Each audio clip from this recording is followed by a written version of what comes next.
Welcome to 805 Focus. I'm Dr. Cinder Sinclair with Nonprofit Connect, and we will be bringing you the latest on your favorite nonprofits. So get ready to be inspired. Our special guest today is Ava Schulenberg, and Ava is with Commercial Fishermen of Santa Barbara.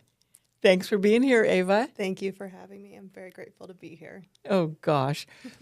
I love hearing about what's going on with the Saturday market and all the things that you folks are doing at the Commercial Fishermen of Santa Barbara. So please tell us, give us an update.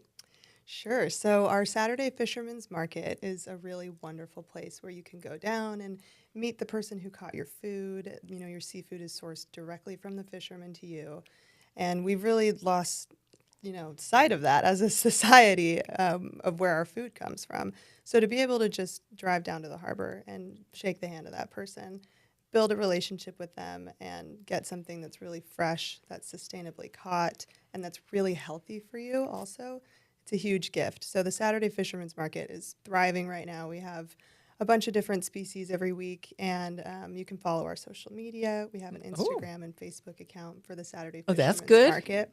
And we post like live updates of, the guys out on the water. They'll send me videos while they're fishing, which people always love to see. You can see your food being caught. And then, live updates when things sell out, what, surprise species there are. It's really fun for the whole family. Kids love coming down. It's a great educational touch point that you could build into your weekend. And what season it is? Yeah, so right now we are approaching lobster season, which is October through March. So the California spiny lobster season is a 6-month run, and it's about to get going. So right now we have primarily only year-round species, which are rock crab, rockfish, halibut, sea urchin, all kinds of different year-round products. But once lobster season gets going, that's a huge, highlight of an item. So people love coming down and seeing the local spiny lobster as well. We are having the Harbor Seafood Festival as well in October. Every October you have that. Every October, yes. And it's designed that way to kind of celebrate the opening of the commercial fishing season for lobster. At least that's the genesis that I was told. That makes sense. So, yeah, so it's very celebratory, and it's another wonderful opportunity to come down and to celebrate all that our harbor produces and to meet some of the people that work there and just have a nice time. I mean, I'll be working, but people can go and have a nice time.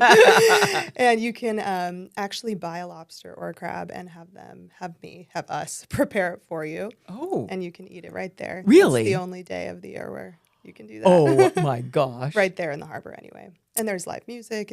It's free. It's really wonderful. Free entrance anyway. So the Saturday market We'll be there at the same time. It happens every Saturday? Every Saturday, rain or shine, unless Christmas falls on a Saturday. But even still, I wouldn't put it past some of those guys to go and set up. And what time does it start? What time does it end? So it starts at 6, ends at 11, but those are sort of loose lines. The waterfront department is really flexible with us and just wants to promote our local fishermen. So luckily, if we start a little earlier and a little later, or vice versa, it always ends up being okay.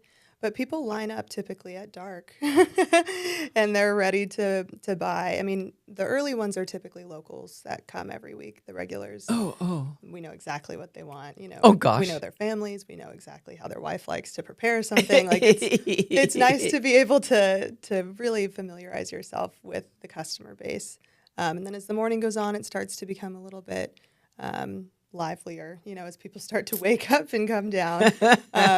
So it's roughly 6 to 11, but that's kind of flexible. If you came around noon, I'm sure there'd probably still be some people there trying to So sell. if a person is new to the Saturday market, what should they do? Should they bring a plastic bag, an ice chest, or what? What should they bring to take their fish home? That is a great question. So I'm working right now on getting some cooler bags made for customers because we really want to reduce, obviously, our single-use plastic with bags, which unfortunately that's what we use right now just to get customers their products home without those that don't have the cooler bags.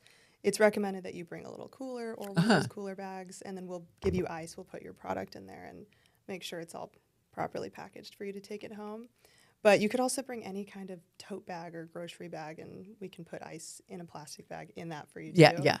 It's totally up to you, but we are working right now with California Sea Grant to try and get some cooler bags through some grant funding for customers so that they are, less incentivized to use plastic bags. And our local restaurants, many of them, the smart ones, will buy directly from you Yes. for the fish that they serve their customers. Yes. So I'm glad you brought that up. So a lot of our local restaurants totally support our local commercial fishermen. They don't buy from the Saturday Fishermen's Market because that's just for, the consumer. Sure. But they buy wholesale from fishermen directly, which is a really wonderful thing because there are a lot of places where the restaurant industry does not support the seafood that's right around them. So as a customer, as a patron, the best thing you can do is to ask your waiter or waitress or ask your grocery store attendant where the product was sourced from that you're interested in, which seafood product you're interested in, and put them on the spot. Don't be afraid to, sort of trigger that curiosity and make sure that they know where their products are being sourced from. And not only that, they should be proud to tell you what the answer is. Yes. So the best answer is to say, we sourced it from our fishermen right here, because the distance that food traveled is so much smaller. And on average, I believe it's about 5,000 miles that your average seafood plate travels before it reaches you in America. Oh, my gosh. Yeah, so we're trying to fix that. I had no idea. But as a customer, you can help fix that by just starting to ask these questions. By asking. That's it, yeah. Just start to ask. And then if they don't have something local, if they say, oh, well, I'm not sure, I believe it's farm raised, or I believe it's from overseas or something along those lines, you can just say, I'll have something else, like place your demand on a different product that is more sustainably caught and locally caught if possible. I went to a restaurant on State Street not too long ago, and I asked them that question, because I forget what I ordered, but anyway, something. Good some for you, fish Cinder. thing. And I asked him, and the guy That's said, great. the waiter said, gosh, I don't know, but I'll go find out. And he actually Exactly. went back and he asked, and he came out and said, we get it locally. We get it from our local fishermen. And I made a big deal about Gold it. star. Yeah. I said, that's really important. Yes, it is. And then we went to another restaurant, Azul Cocina, the other night, and they had paella, which we ordered. And before I could even ask, the server said, oh, and it's all local fish. We get it from our local fishermen. That's so wonderful. And so I made a big deal about that. I love it. Thank you. I mean, that means a lot. Being able to properly understand and acknowledge how much that means is a really important thing. So I'm grateful that you're making those connections with the interactions that you're having, because anyone can do it. So and really it supports all of the families. I mean, absolutely. The Commercial Fishermen of Santa Barbara is a nonprofit, a 501c3. And a person can go on your website, I'm sure, and make a financial donation. Absolutely. Yes, we appreciate all donations. Yeah. They are tax deductible. I mean, we are a 501c3 nonprofit. We have a website. We have social media. I try to just keep up with all the other amazing social media platforms that are out there. But that's where you can go to sort of get in tune with what's going on and to see updates of what we're doing and how you can, get involved if you want to. So a person could get involved. Beach cleanup. That was one of the things. No, not your favorite thing, but I mean, so it's important. And absolutely, I love beach cleanups. Yeah. We partner with an organization called Tidy Seas, which is another nonprofit 501c3. Oh, I have heard of that. Yeah, they're wonderful. This guy Ryan runs it. He's great, and he comes to our cleanups. We try and go to his. It's a great collaboration.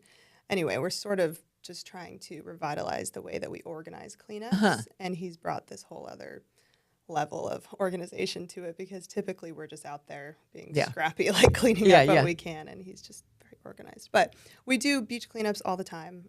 I go personally at least once a week. Trap cleanups, like ones that are a bit more planned, going to the islands, or trap cleanups that involve using the boats or things that are a bit more complicated. We aren't necessarily looking for volunteers so much with those ones, but for our regular beach cleanups, people are always welcome to come and help us if they'd like. Yeah. I mean, we live in Santa Barbara, so going and walking the beach and just having a bucket that you put trash in is, I think, really lovely. Yeah, that's great. We live in a beautiful place. So. You always like it when people clean up after, or don't make the mess in the first place. But Right. There's but always still, going to be those it's a great people. way to volunteer. Yeah, absolutely. It's, we got to take care of Mother Nature. She takes care of us. So That's right. it That's goes right. both ways. Yeah, absolutely. Okay. So we have less than a minute left, actually. Do you have anything else you'd like our audience to know? Well, I just want to stress the importance of supporting your local farmers and fishermen and your local food producers, because it really is an extremely difficult, dangerous job that's thankless. I mean, I crew myself on boats and not nearly as hard as some of the other guys, but I have a taste of it and I know how hard it is to, go out there and break your back all day long, and it's totally worth it though, because what drives me is knowing that I'm feeding people.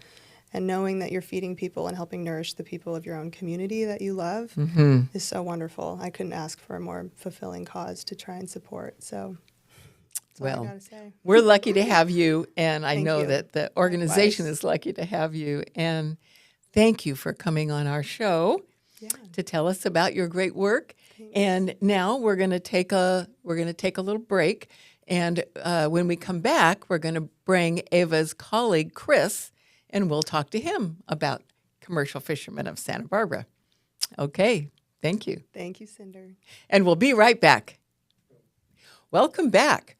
And now we have Ava's colleague, Chris Voss, who is the president of Commercial Fishermen of Santa Barbara. Welcome, Chris. Thank you, Cinder. Thank you for having me. So I'm hoping that you will tell us about some of the challenges facing your industry. Yeah, well, right now we're posed with a lot of different federal initiatives to repurpose the federal waters for aquaculture and offshore wind. And in the case of state waters, there's an effort to explore the possibility of deploying wave energy facilities. And in all three of those cases, there'll be some displacement of fishing activity because those activities take up their own area. In the case of offshore wind, it's up to what's proposed is up to 4,000 square miles of ocean. Yeah, So- I've been reading about that. And so what that means, when you say displacement, that means that the fishermen can't fish. Well, there's talk that there might be some measure of fishing opportunity, but most of the traditional fishing that's taken place in those areas won't be able to be done in the future. So there's a pretty robust state-sponsored, Coastal Commission-sponsored process to help fishermen and offshore wind leaseholders address what we've described as avoidance, minimization, and mitigation. So we're working together with the wind energy companies, with the Coastal Commission staff's help, to kind of get at avoiding the impacts where possible, minimizing them where possible, and where there's unavoidable impacts, mitigating for those impacts. So it's an effort to smooth and reduce the friction of what will be a 38-year, because the leases are for that long, overlapping relationship or interacting relationship on the water and in the ports. That's amazing. So when I was talking with Ava, we were talking about the Harbor Festival and the Saturday market and just the importance of restaurants and individuals really buying local fish from local fishermen. But the thing I'm so impressed with your organization is that you really do a lot of advocacy on a state level, and maybe even more so.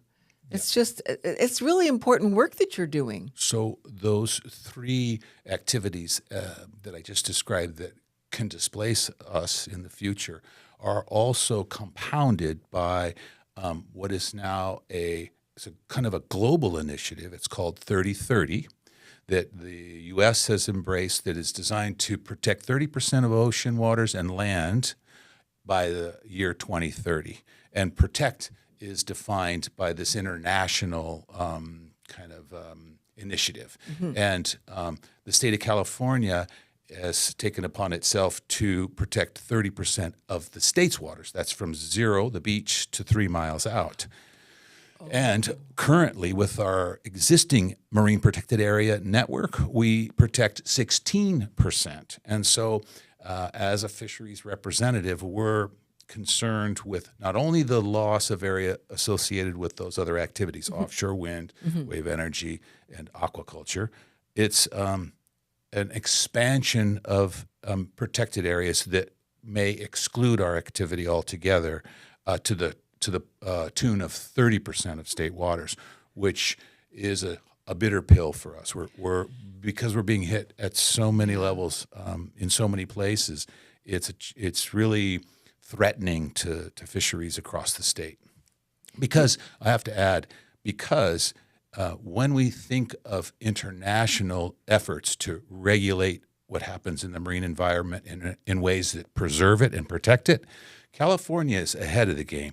And the fisheries in the state of California are more aggressively managed than in most countries across the planet. We are really well regulated, and the number of fishermen is way down. So our impact on the marine environment is highly controlled for sustainability goals, and that needs to be considered by the state regulators in relationship to implementing 3030, because most of the global criteria to meet the 3030 objective includes human activity like ours in some of the spaces that qualify. So we don't want to be kind of wildly regulated out of business because there's this over-aggressive effort to meet this objective. Do you think these regulatory agencies, or however you call them, do you think they don't realize how their activity is going to affect the fishing industry, or they don't care, or what? Well, I think part of it is, Cinder, that we've been successful in California in addressing fisheries management issues in ways that ensure sustainability and protect the marine environment. Okay. We've been successful, not for very long. For maybe the MLMA, the Marine Life Management Act, was passed in, I think, 1997, and implementing it is, achieving all of these conservation objectives. And so, as we've achieved those, there's the cumulative effect.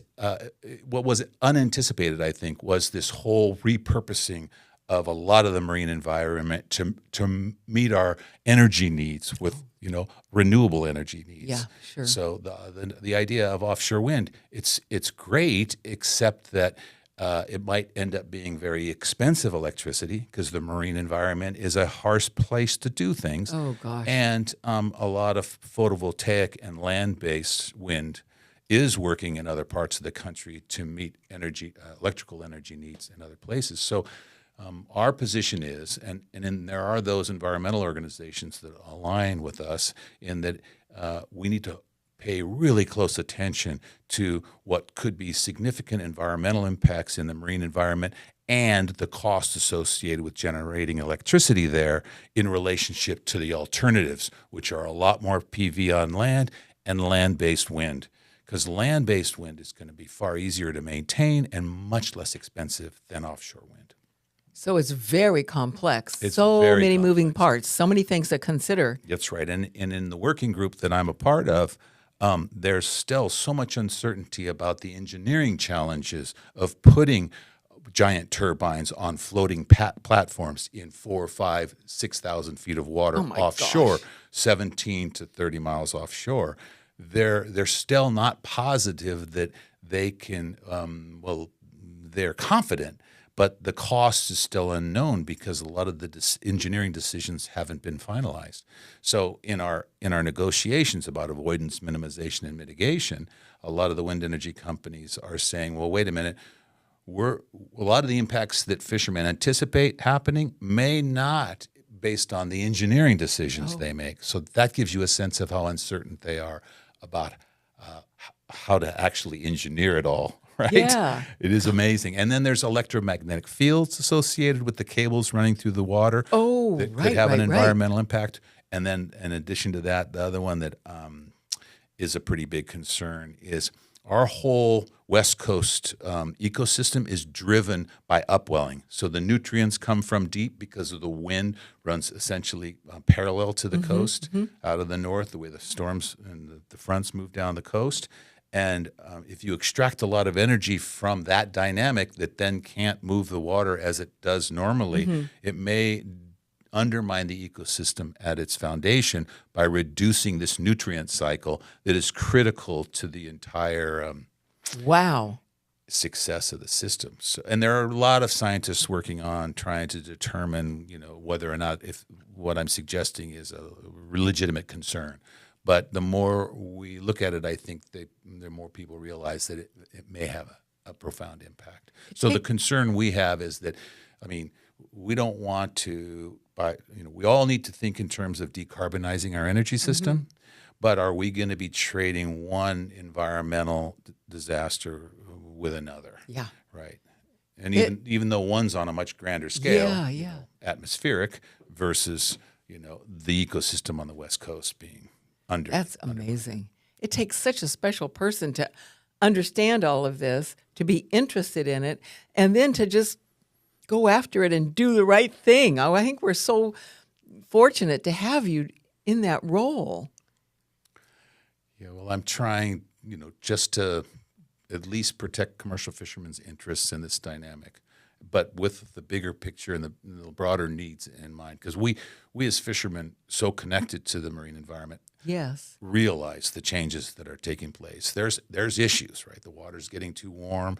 There's ocean acidification. There's more anoxic events. There's harmful algal blooms. There are disease events. There are things happening, invasive species. There are things that are happening in the marine environment that we all need to be concerned about, that in some cases could be connected to climate change. So we're not blind to the need to decarbonize our energy system.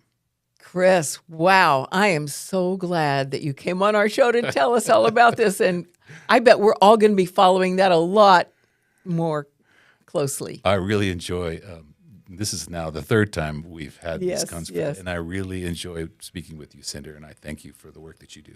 Oh, well, thank you. And thanks for joining us on 805 Focus, and we'll see you next time.